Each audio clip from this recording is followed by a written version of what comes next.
ಈ ವರ್ಷದ ಯುಗಾದಿ ಹಬ್ಬದ ನಂತರ ಈ 3 ರಾಶಿಗಳಿಗೆ ಮುಟ್ಟಿದ್ದೆಲ್ಲ ಚಿನ್ನ, ಸ್ವಂತ ಮನೆ ಯೋಗ, ಸಾಲದಿಂದ ಮುಕ್ತಿ, ಒಟ್ಟಿನಲ್ಲಿ ಬಡತನ ಕಳೆದು ಕೋಟ್ಯಾಧಿಪತಿ ಆಗುವ ರಾಜಯೋಗ ನಿಮ್ಮ ಜೊತೆಯಲ್ಲೇ ಇದೆ.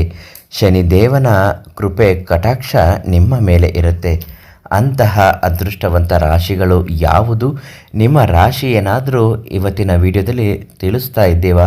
ಅದನ್ನು ನೋಡೋದಕ್ಕಾದರೂ ಸಂಪೂರ್ಣ ವಿಡಿಯೋ ನೋಡಿ. ಮತ್ತು ನಿಮ್ಮ ಜೀವನದಲ್ಲಿ ಯಾವುದೇ ಒಂದು ಸಮಸ್ಯೆಗಳಿದ್ದರೂ ಶಾಶ್ವತ ಪರಿಹಾರಕ್ಕಾಗಿ ಓಂ ಶ್ರೀ ಕೊಳ್ಳೇಗಾಲದ ಜ್ಯೋತಿಷ್ಯರು, ಪ್ರಖ್ಯಾತ ಮೋಡಿ ಮನೆತನದವರು ಮಣಿಕಂಠ ಗುರುಗಳಿಗೆ ಒಂದು ಕರೆ ಮಾಡಿ ನಿಮ್ಮ ಸಮಸ್ಯೆಗೆ ಇವತ್ತೇ ಪರಿಹಾರವನ್ನು ಕೊಡ್ತಾರೆ.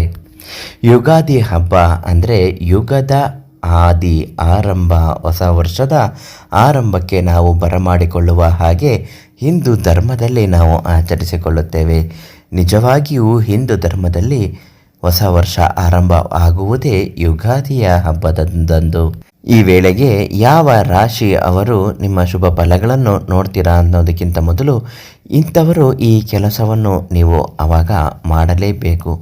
ಬಡ ಮಕ್ಕಳಿಗೆ ಏನಾದರೂ ಪುಸ್ತಕವು, ಪೆನ್ನುಗಳನ್ನು ವಿತರಿಸುವುದು, ದಾನ ಧರ್ಮ ಮಾಡುವುದು, ನೀವು ಬಳಸದೇ ಇರುವಂತಹ ಬಟ್ಟೆಗಳನ್ನು ಅವರಿಗೆ ಕೊಡುವುದು, ಅನಾಥಾಶ್ರಮಕ್ಕೆ ಹೋಗಿ ಒಂದು ಹೊತ್ತು ಊಟವನ್ನು ಕೊಡಿಸಿ ಬರುವುದು, ಒಟ್ಟಾರೆ ಬಡವರಿಗೆ ಸಹಾಯ ಮಾಡುವುದೇ ಒಂದು ಅಂಗ. ಆದರೆ ಇನ್ನೊಂದು ದೈಹಿಕವಾಗಿ ಆಗಲಿ ಅಥವಾ ಮಾನಸಿಕವಾಗಿ ಆಗಲಿ ಯಾರನ್ನು ತುಂಬ ಹಚ್ಚಿಕೊಳ್ಳಲು ಹೋಗಲೇಬೇಡಿ. ಅದರಿಂದ ನಿಮಗೆ ನೋವುಗಳು, ಸಮಸ್ಯೆಗಳು, ದುಃಖಗಳು ಆಗುತ್ತೆ ಹೊರತು ಎಂದಿಗೂ ಅದು ಸರಿ ಹೋಗುವುದಿಲ್ಲ.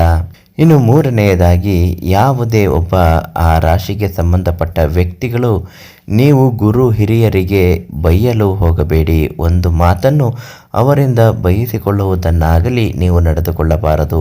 ಒಂದು ವೇಳೆ ಅವರೇ ಬೈದರೂ ಕೂಡ ನಗು ನಗುತ್ತಾ ಅದನ್ನು ಸ್ವೀಕರಿಸಬೇಕು ವಿನಃ ಅವರಿಗೆ ವಾಪಸ್ಸು ಹಿಂತಿರುಗಿ ಮಾತನಾಡಬಾರದು.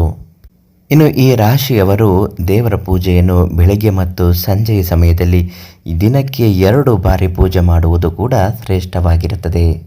ಬೇಡಿದ್ದು ಬೇಗನೆ ಫಲಕಾರಿಯಾಗಿ ಈಡೇರುತ್ತದೆ. ಇಷ್ಟ ದೇವರುಗಳಾಗಿ ಗಣಪತಿಯನ್ನು ನೀವು ಮನಸ್ಸಿನಲ್ಲಿ ಇಟ್ಕೊಳ್ಳಬಹುದು. ಪ್ರಾರ್ಥನೆಗಳನ್ನು ಮಾಡ್ತಾ ಬನ್ನಿ. ಮತ್ತು ಹೆಣ್ಣು ದೇವತೆಯಲ್ಲಿ ತಾಯಿ ಚಾಮುಂಡೇಶ್ವರಿ ನಿಮ್ಮನ್ನು ಅನುಗ್ರಹಿಸುವಂತಹ ಮಹಾಶಕ್ತಿಯುತವಾದಂತಹ ದೇವಿ.